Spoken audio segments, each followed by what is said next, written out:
as of 27th October, November, December, like half of the season is almost done.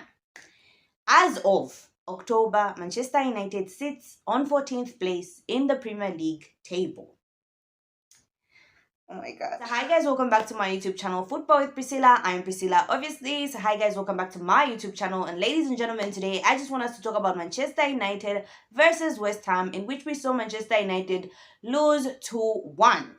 So let's talk about it. But before we get into the video for today, make sure you share, like, and subscribe. Make sure you share, like, and subscribe, and do turn your notifications on, ladies and gentlemen, to know when next I post the video. Now, guys,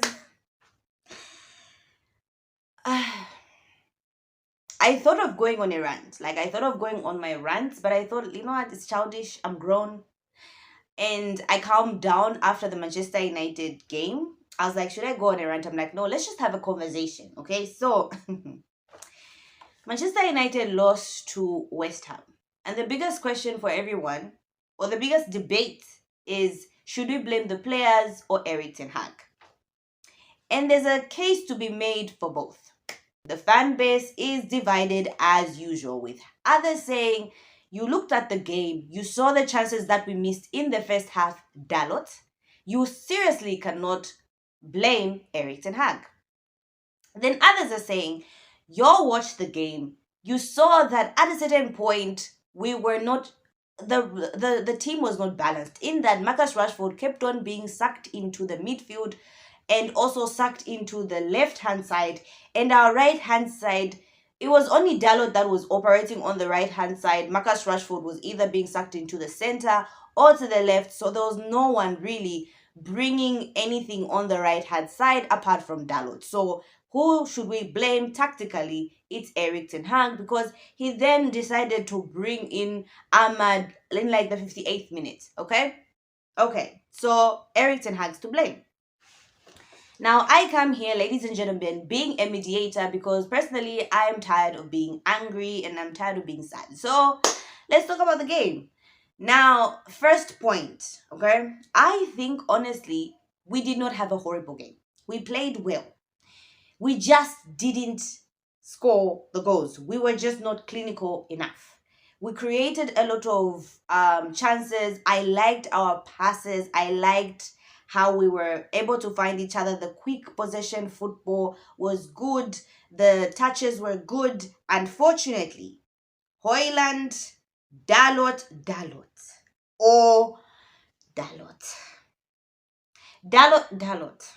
Like, I've just, every time I remember that Dalot chance, it just breaks my, like it's someone is hitting a nail in my heart.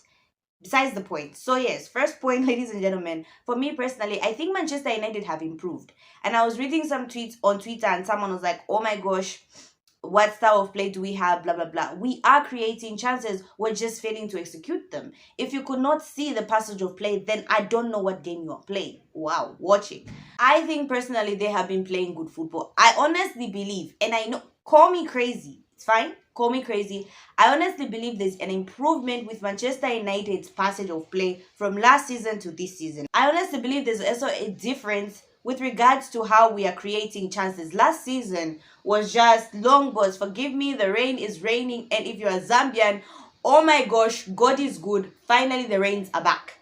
If you can't hear me, it's raining. I'm happy. I don't know if you guys are going to hear me. Anyway, I'll try and be as loud as possible. So I think there's a difference in how we are creating chances. Last season, we're just playing long balls and hoping for runners in Garnacho, Anthony, Ahmad, and Rashford to find the balls. This time, we're actually playing one-touch, possession-based football, and we're actually creating chances. The problem, however, is that Manchester United are failing to execute their chances. We're failing to score goals. Like, I just don't know. Isn't it funny? The one time we actually go like, you know what, we need to score more goals, and we bring one of the best strikers this world has ever created or made in Ruud van Nistelrooy. Manchester United all of a sudden can't score goals. Like, it's just the irony. It's the irony. The second thing for me, ladies and gentlemen, is I love the fact that Mazraoui and Dalot are being utilized. Now I know this is a game where we lost, but I'm talking about positive things because, guys, sometimes in life you're just supposed to see the positivity, even though the negativity is everywhere. For me, I in my previous video I was talking about how I felt like we're not utilizing our fullbacks, even though Mazarawi, oh my gosh, Mazarawi is glass. Like that dude is always injured, but that's besides the point. I like the fact that we were utilizing a lot of Dalot and Mazarawi, the passes Mazarawi was making forward, as well as the runs that Dalot was making forward. The one he failed to score, Dalot. Oh my gosh. Apart from him failing to score that clear chance, that run was perfectly timed. Timed to perfection. Bruno Fernandes pass. An absolute delight. Like, the fact that you know what hurts? Manchester United have lost games and it's hurt, and I'm like, okay, we'll get over it. The fact that we could have scored 4 goals, Garnacho's chance, Dalot's chance, Bruno Fernandes' chance, I don't know who else's chance, would have been 4-0 up in the first half, and we ended up losing the game, is what hurts me the most. Apart from that, ladies and gentlemen, for me personally, I think we're now utilizing our fullbacks, which is good. I like how Dalot and Mazarawi are playing. They're forward-minded left and right fullbacks, and I'm happy. My other point, ladies and gentlemen, is with regards to VAR. Now, a lot of people have been talking about VAR. Obviously, listen, I don't disagree with you, ladies and gentlemen. I agree.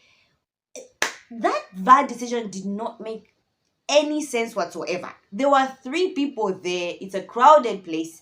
I looked at the replay like, I don't know, 8 to 9 to 10 times. I honestly don't understand how the referee can look at that replay in slow motion for so long and still decide it's a penalty when you can clearly see it's the West Ham player who kicked his fellow West Ham player and Delit only kicked him afterwards.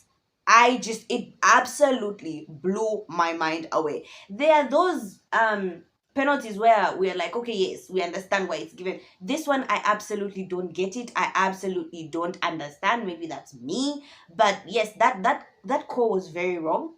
But I don't think we as Manchester United fans or as Manchester United, the whole lot of us, should go and point at a VAR decision. We had every opportunity to bury that game if only we could execute our chances, but we did not do it. So we cannot blame the referee. Yes, the referee was wrong. VAR was against us, which is VAR. Like every other team has experienced the dark side of VAR. But we had every chance to win that game and we did not. So this whole VAR this, VAR that, let's cry, blah blah blah. Guys, if you're a big team, you shouldn't be depending on VAR to win you a game. Okay? If we were 4-0 up, there was that VAR. It would have been 4-1 and we're like, whatever, let them have it. But we were losing. So we can't blame VAR. Now, ladies and gentlemen, this now begs the question, who can we blame, Erik Ten Hag or the players? And for me, with this particular game, I am going to blame the players. I honestly don't believe we're fair on Erik Ten Hag to say, oh no, it's Erik Ten Hag's fault. I think he set up the team very well. I just think he missed it because there's at a certain point, like I said, Rashford kept on being sucked into the center. He kept on being sucked into where Bruno Fernandes was supposed to be, Bruno Fernandes' area. Sometimes you'll find him getting sucked a bit to Garnacho's area. Our main point of attack was Garnacho, and Garnacho was up against Aaron Wan-Bissaka at a certain point, which we knew, like, okay, Ghana is not going to go anywhere at this point.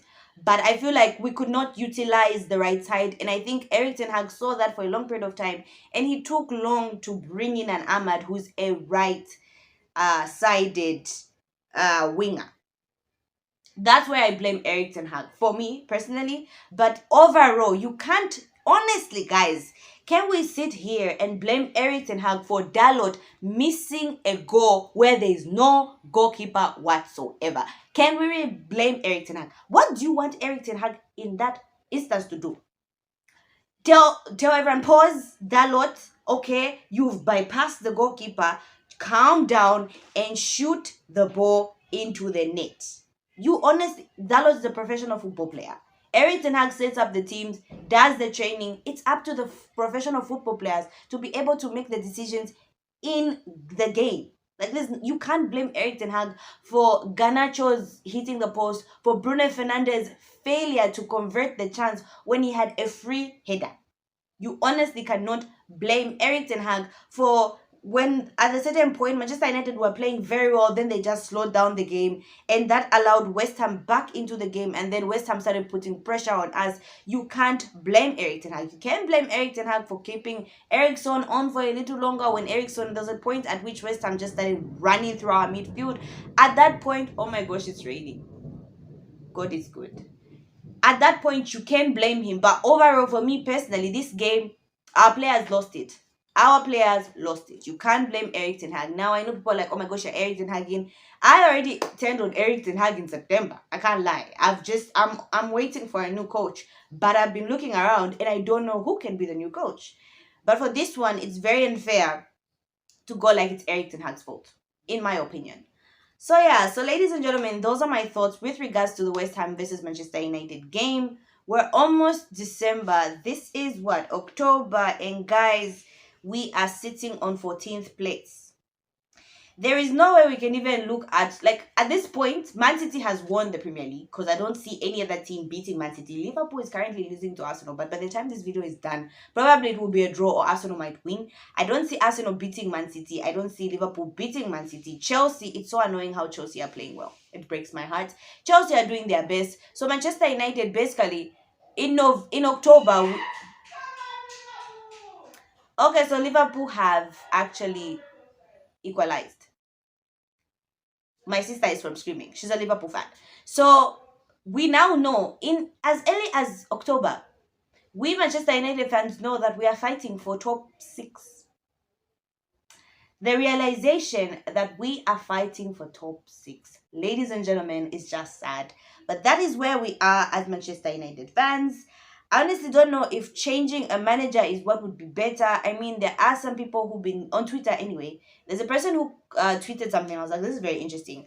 They said, after seeing that Barca team, I realized what Manchester United need is actually a new coach and not new players. And I was like, please don't plant that seed in my mind, please. But then it's already been planted. And I'm actually seeing, like, maybe, just maybe, if we got a new coach, things would be different. So I don't know. I don't know what the future holds for Manchester United, but yeah, there was that tweet. So yeah, so ladies and gentlemen, do comment down in the comment section, who do you guys think is actually the problem for this particular okay, for this particular game? Do you guys think it's Erik Ten Hag's fault that we lost the game, or it's the players, or is it 50-50? Let me know in the comment section below. So yeah, so that's all I had for you guys today. Thank you so much, guys, for watching. Make sure you share, like, and subscribe. Make sure you share, like, and subscribe. And do turn your notifications on, ladies and gentlemen, to know when next I post a video. Bye. And by the way, where is Malaysia, guys? Oh my God.